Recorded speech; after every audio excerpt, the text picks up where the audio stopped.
noticias relacionadas. Ana Julia se lió cigarrillos mientras planeaba qué hacer con el cadáver. Pensaba en el padre.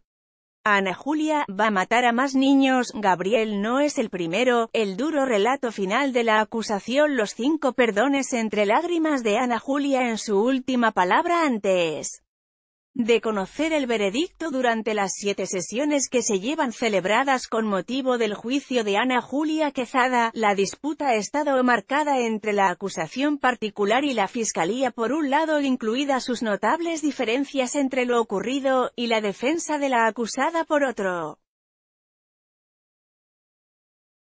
Las primeras consideran que la autora confesa de la muerte de Gabriel Cruz es una asesina y piden para ella prisión permanente revisable por el hecho de que la víctima era menor de 16 años.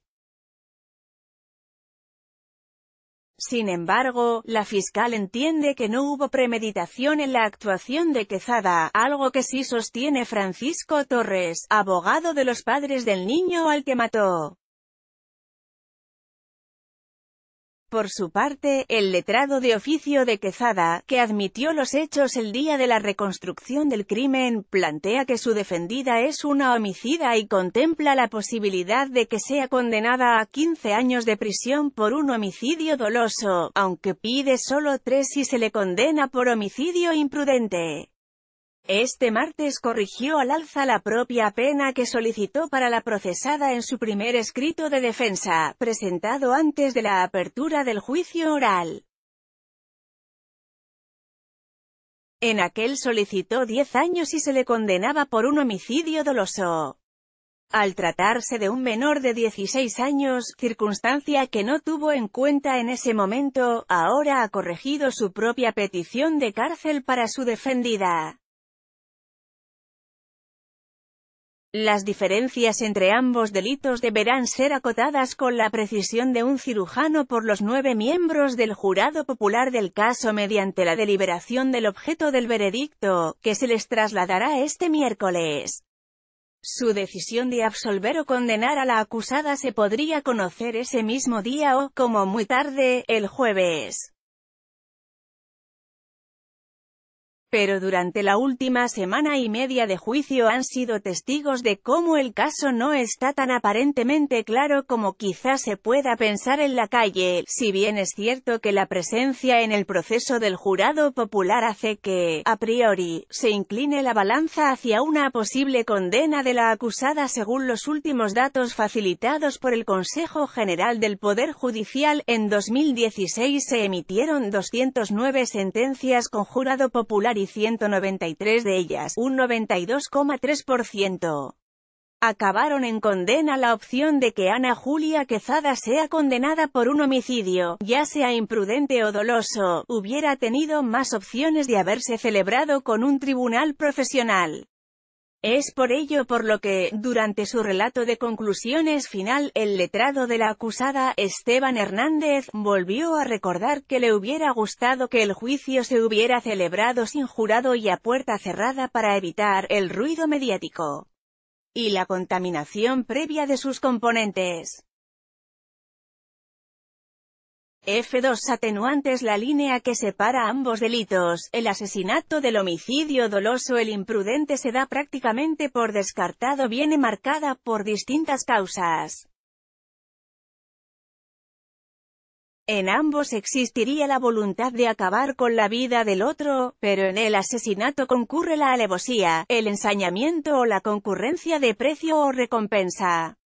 Y el jurado, si declara culpable a Ana Julia, ha de dar por acreditado que alguno de esos supuestos se da en la muerte violenta de Gabriel Cruz. Este martes se observó con nitidez dónde se encuentra la posición de cada una de ellas.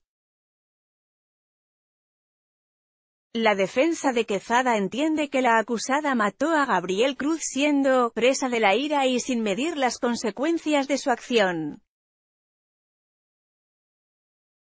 Esteban Hernández, su letrado, contó que la acusada tapó la boca y la nariz del menor, presionándole contra la pared, a pesar de la fuerte resistencia del niño. En el momento de los hechos, Ana Julia se encontraba en un estado pasional que disminuía su capacidad de comprender y de controlar las consecuencias de sus actos, sin llegar a anularlas, sostiene el letrado en ese nuevo escrito de defensa. Ayer planteó que concurrían los atenuantes de confesión y de arrebato. Durante todo el juicio, Hernández Thiel ha intentado presentarle al jurado un relato consistente en que Ana Julia y el niño discutieron en la finca de Rodalquilar, que ella le reprochó su actitud porque el niño la insultaba, y que para que se callara le taponó la nariz y la boca hasta percatarse de que ya no respiraba. Respecto a los 12 días que se mantuvo sin confesar donde tenía el cadáver del niño, la defensa de Quezada entiende que no tuvo el suficiente coraje para contar, pero que no actuó movida por la voluntad de provocar un daño a los padres. El abogado realizó una comparación poco acertada al explicar que su hijo estuvo un año sin admitir que le había provocado un roce al coche familiar. La especie humana es así, dijo Hernández Thiel, que como máximo observa la comisión de un delito doloso en la actuación de su defendida. Entiende que, si Ana Julia orquestó el homicidio de alguna forma, fue una chapuza. El letrado deseó suerte al jurado ante la grave responsabilidad que tiene ahora. Hizo uso de la palabra durante 1 hora y 4 minutos, a sangre fría, pero sin premeditación. La fiscal del caso, Elena María Fernández, fue algo más concisa. Se extendió durante 62 minutos. Fue la primera en exponer su relato de conclusiones. Ella, como la acusación particular, apuesta por declarar culpable de asesinato a Ana Julia, pero durante el juicio ha evidenciado sus notables discrepancias con el abogado de los padres del niño. La fiscal no observa premeditación en los hechos. En cambio, sí ve la concurrencia de la alevosía, supuesto que existe cuando se comete el delito privando de defensa a la víctima. Dijo que, a sangre fría, de forma repentina e inesperada, Ana Julia proyecta al niño contra una superficie clara y contundente, suelo o pared, lo que le ocasiona un hematoma de 2 centímetros en la parte posterior de la oreja derecha. Luego, continuó la fiscal, le tapa con las 2 manos los orificios respiratorios hasta vencer la fuerte resistencia de la víctima. Esto es un delito de asesinato con alevosía. Pero Elena María Fernández se queda ahí. Por eso reprochó a la acusación particular que mantenga que el niño fue apaleado antes de morir asfixiado y que tardó en fallecer entre 45 y 90 minutos, como sostiene un informe pericial forense presentado por el abogado de los padres, Francisco Torres. El niño se resistió muchísimo, dijeron los forenses. No es fácil matar a un niño ni a matar a nadie. Pero es una secuencia única sin interrupción. No hay un proceso de agonía. No hay síntomas de un niño apaleado, va a volver a matar. Francisco Torres, el abogado de los padres de Gabriel Cruz, expuso ante el jurado popular un duro relato de los hechos que él considera que han quedado acreditados durante el juicio. Tras escuchar las conclusiones de la Fiscalía, que volvió a insistir en el ataque fortuito de la acusada, el letrado de la acusación señaló con la mirada fija en la bancada que ocupan los 9 miembros del jurado: les pido que no les tiemble el pulso. Quezada no tiene derecho a respirar el mismo aire que nosotros. No puede estar en la calle porque va a matar a más niños. Estoy convencido de que Gabriel no es el primero, deslizó para referirse a la extraña muerte de su hija de 4 años en Burgos, un hecho que ocurrió en 1996. Torres, visiblemente molesto con las conclusiones finales descritas por el Ministerio Fiscal, afirmó que Ana Julia Quezada se ensañó con el niño, que lo apaleó primero, después lo dejó agonizando mientras fumaba, y, posteriormente, lo asfixió. Incluso, el letrado de la acusación aseguró que Quezada desnudó al menor, solo le dejó puesta la ropa interior, porque pretendía descuartizar al pobre angelillo. En su intento por convencer al jurado de que Ana Julia intentó descuartizar al niño, Torres explicó que, a su juicio, no tiene sentido que la acusada alegue que golpeó con la parte cortante del hacha el brazo derecho del niño porque no cabía en la fosa que ella misma había cavado.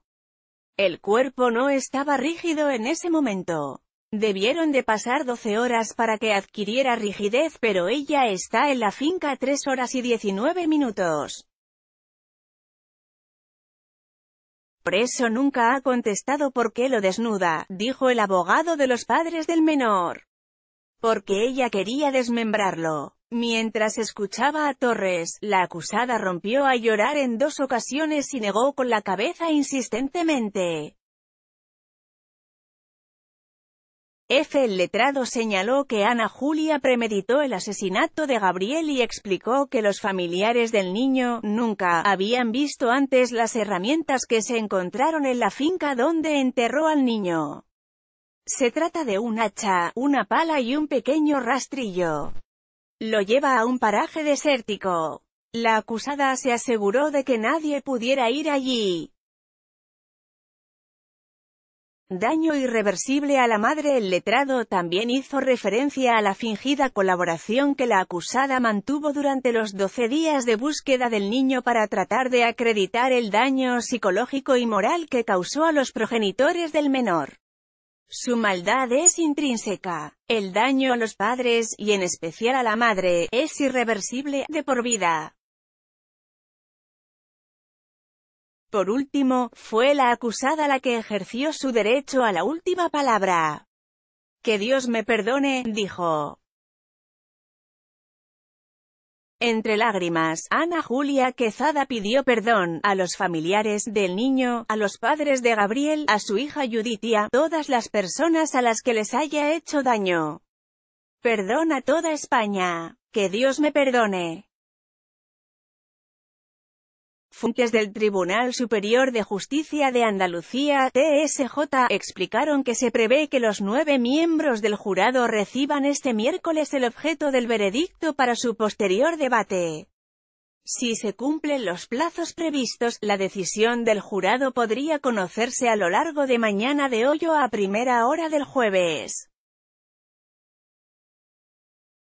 Ana Julia sabrá entonces si se le declara inocente o culpable de los delitos que se le imputan, entre ellos uno de asesinato y de 2 de lesiones psíquicas a los padres del niño. Su futuro está en manos de 9 ciudadanos desconocidos.